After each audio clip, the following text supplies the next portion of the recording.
Welcome back, you guys. Thank you for coming. So we're going to take this plain polo shirt and we're going to turn it into a nice garment. So as you can see, I have this gold beaded ball tassel that I just did part 1 video of how to put the ribbon on here. If you haven't seen part 1 video, I would try to put a link somewhere in the description box in order for you to see part 1 on how to get the ribbon onto the tassels. For this shirt did not come with this on the sleeve. What I've done is I've taken some ribbon that I've purchased and I laid it on the sleeve, and I just went all the way around, and at the back of the sleeve, if you can see that right there, that shows you where the ribbon was cut and where I laid it down nice and flat. So I did that to the sleeves. So that's part 1 of making a plain ribbon shirt, a plain polo shirt into a feast day shirt. You must get some type of decorative trim or something like that and do the sleeves. Normally you would do the neckline as well. Okay, guys, so as you can see, there's sometimes when you would have the ribbon to go on the collar that'll be thick enough that you can just cut it and go all around the collar. That is up to your customer's preference. If your customer wants ribbon around the collar, then you do that. If they don't, then you don't have to. You could also get the ribbon to go around the collar and all the way down the sleeve, the shoulder, to the tip of the sleeve. You can add that as well. We're making this plain and simple, just a little cute. So for the bottom, as you can see, the bottom has its own elasticity here, just like the sleeves. The sleeves had the same little trim on the bottom here, that extra fabric, nice and smooth. That's why it was easy for me to just take the ribbon and pass it along the sleeves like this all the way around to make the sleeves look nice and trimmed out with a ribbon of gold. But what I'm going to do, this is going to be my guideline for the fringes, for these beautiful tassels here. So now these tassels, I normally start from the back of the shirt. I don't start from the front. The tassels would be going on to the shirt like this, all along this little trim on the bottom. So that way it'll be perfect when we're done. Now, after that step would be step 2. So step 1 is to secure your trim, your tassels, and your ribbon. Secure that, because every shirt has to have fringes and a border of blue. That's numbers 1538. So you have to have that down first. Once you get this down, then I'm going to take the ribbon and I'm going to line the ribbon on top of the fringes. You'll see that later. That will be step 2. So from step 1, here's the front of the shirt. Here's the back of the shirt. The back of the shirt, I like to give myself an inch or 2 away from that stitch. Here goes your stitch. An inch or 2 away from the stitch. Now, why do I do that? Because when it's time to fold the clothing or the garment, if you have this like right here, right on the stitch, and then you overlap it when you come back around with the trim and the border of blue, when you overlap it, it's harder to fold the clothing if the person wants to fold it and put it into their, say hi, mama. Say shalom. Say shalom to everybody. Good job. Thank you, baby. Yay, you say shalom? Okay. So now you're going to start an inch or 2 away from the stitch. That's where I'm starting. And we're going to place this into the machine. Now, your machine, because you're going to be stitching the tassels and not the ribbon. We're not doing the ribbon. We're changing the royal blue color that we had in our machine for the ribbon, and we're going to use gold.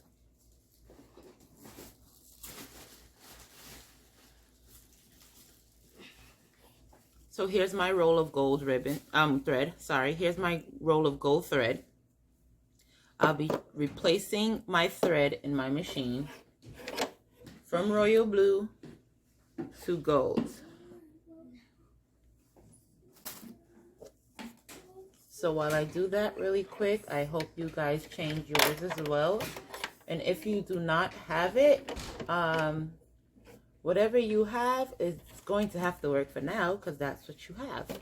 But in the future, you want to make sure that you invest in color thread, because depending on the garment that you're going to be using, or the dress or the shirt, as you can see, the shirt that I'm using today, the polo shirt is green, but I am not stitching green fringes. I am stitching gold. So you want to make sure that you have that on top. Okay, so now my machine is ready. My thread is done, so let's start. Okay, guys, so we're back. So here we go. We're going to line up our machine. The shirt goes in. The trim goes on the bottom. Pull it all in together. And because the pressure foot's not down, the shirt would tend to try to move, so you got to try to keep pulling on that. Okay, so once you get the shirt straightened out and the trim straightened out, we're going to start right here.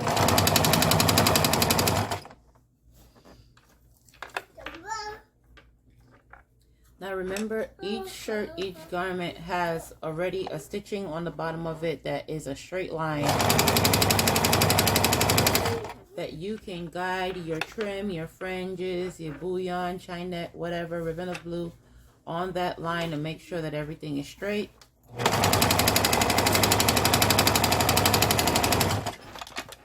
And you're not stitching or sewing in a wiggly line.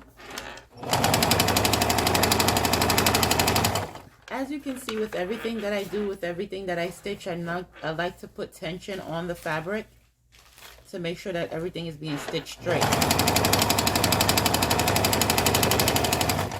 I do not like stitching the fabrics together, so I'm also paying attention to whether the bottom of the shirt, the front of the shirt is getting snagged or folded in at any point. You want to make sure that you're not doing that. You want to make sure that you're not stitching the fringes on the bottom.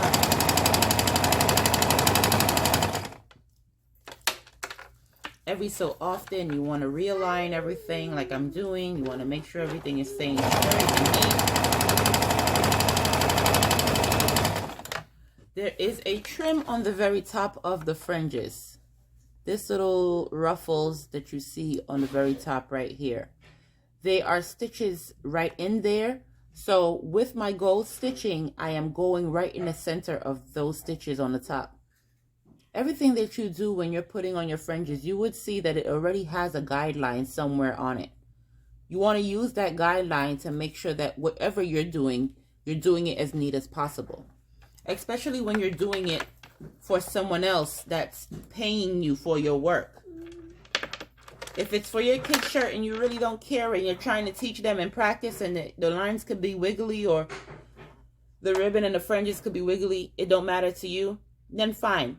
But when you're starting a business and you want to be professional and you want to keep your customers, you want to make sure that you're doing everything in your might the correct way the first time.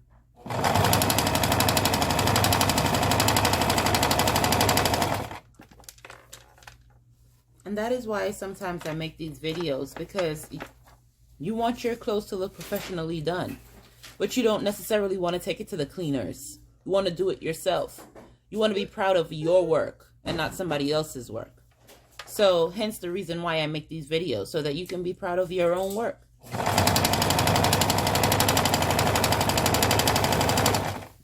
For my sisters who got their head covered, the Bible says to let the work of your hands praise you in the gate. Now, your works can't praise you in the gate if you ain't doing nothing. If you're taking it to the cleaners and telling somebody else to do it for you, that's not your work.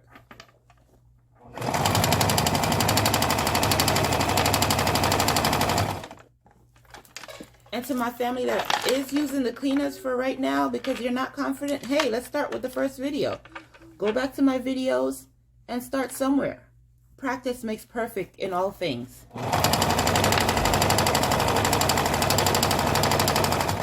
Go to Walmart, go to Target, go to, what could I say? Old Navy, Best Buy, whatever store you got next to you.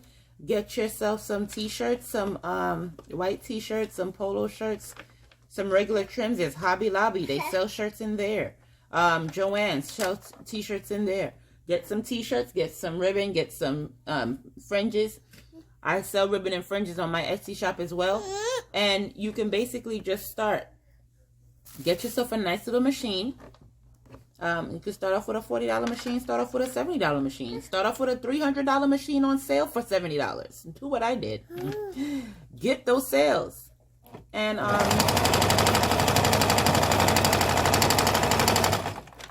just be persistent and be consistent. You know, start somewhere. The worst thing to do is to not start. I've learned that, and I would say that to anyone. The worst thing to do is to not start. So here we are, we're at the end, and I am fully back to the front, to the first trim that I put down. So what I'm going to do now is I'm going to cut this. And when you have fringes that are this expensive, and they come with so much detail, as you can see, there's a lot of thread. Could you please stop? There's a lot of thread here that is going to come out. You want to make sure that you hold this thread down and that you fold your end in. Everything must be done neatly, decently, and in order. Honey, it's worth it. Now we're going to go forward. Once we go forward, I'll lift up my machine. I'll pull it out. Get the trim out, get the thread out. I wouldn't tell you to go backward because this ribbon is super thick. So what I would tell you to do, pull it out, reverse your shirt and your ribbon backwards a little bit, and do it again. That way you're double stitching. I'm sorry, my daughter is like very demanding when it comes to her milk. You want to do it again. And then you want to cut the strings. Once you cut all the strings off that's attached to the machine, you want to go to the top of the shirt where you have all that extra string and cut that out. Now, that's not the end, because why I say that, it's very easy when you're about to wash this for it to start frizzing and fraying out. So you want to get your... Hey you guys, so I had to fix that a little bit. So now we just cut off that excess piece of thread that was on the fringe. We want to pull the shirt back. Get your lighter and seal the fringes at the end right here. Just seal it. Once you seal it, that helps it from not fraying out or pulling out when it's starting to wash. Now even this right here, you cut it as close to the ribbon as possible. Then you take it and you seal it. Now you don't want to seal it to burn it and then change the color of the fringe to like black or something like that. You don't want that. You just want to seal it. It just gets the ribbon or the fringes hot enough that when you press on it, it mats together, if that makes any sense to anyone. So now, what I'm going to do, because I already sealed the top twice, I'm going to seal the bottom. So when I start with the bottom, I put it in. I put my, you guys cannot see that. Let's see if we can turn the camera without this thing falling. Because it sure did just fall a moment ago. and I'm not sure as to why it's doing that. So here it goes. This is the end down here, the part that we folded. I like to go back because you want to seal it twice, yes? You want to keep it in its spot. Now, because these fringes are super heavy, they're going to pull the shirt down automatically. When you're using these type of fringes, especially when you're folding them at the end, it is hard for you to press reverse on your machine and go backwards. So you have to restitch in one direction with this type of fringes. So you're going to go forward, get over it. Once you get over that hump, you're going to continue like you regularly would. You stitch the top, you stitch the bottom. Again, the bottom of the fringe has already a stitching there. I'm just following the guidelines. I'm just getting my stitching right in the center. Again, I could eye these things, so I don't need to have like my finger like right up here. I can just pull on it down here, and that again with practice. When I first started fringing, I was using a needle and thread, and honey, it'll take me about 4 to 6 hours to finish one shirt. I kept pricking my finger. I kept doing it all. And then lo and behold, my Lord had some mercy on me, got me a machine. And the very first year I got my machine, I was so determined to use my machine and get to know my machine and get to know what I was doing that I decided for Passover that I was going to go ahead and create a garment for my son and for my Lord that year. And just going through videos on YouTube and everything, I actually did it. I did what I was, willing to accomplish and determined to accomplish. Now, what just happened is my machine snagged a little bit of the fringe, this little loopy things on the bottom. So I just want to make sure before I continue so that I don't tug on that or snip the fringes in any type of way, that I get that out the way.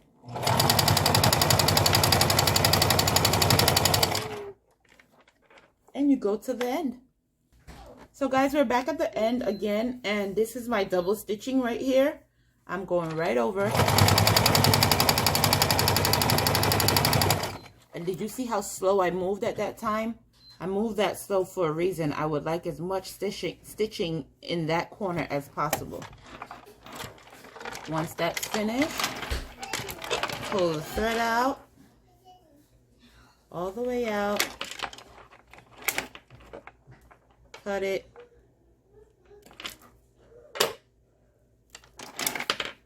try to move the machine out the way so you guys can see what I'm talking about. And here you go. This is the shirt. This is the front. Nice pretty detail on the front. And this is the tassel and the ribbon. Top and bottom stitched nice and flat. Stitch down nice and flat.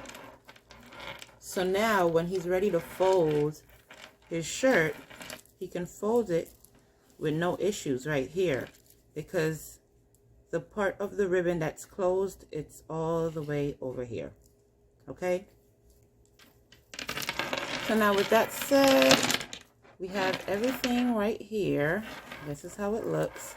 As you can see, I have a little piece of thread sticking up right there. What I do with this thread is I burn it. I seal it. Cut that off. Get your lighter and seal that baby down.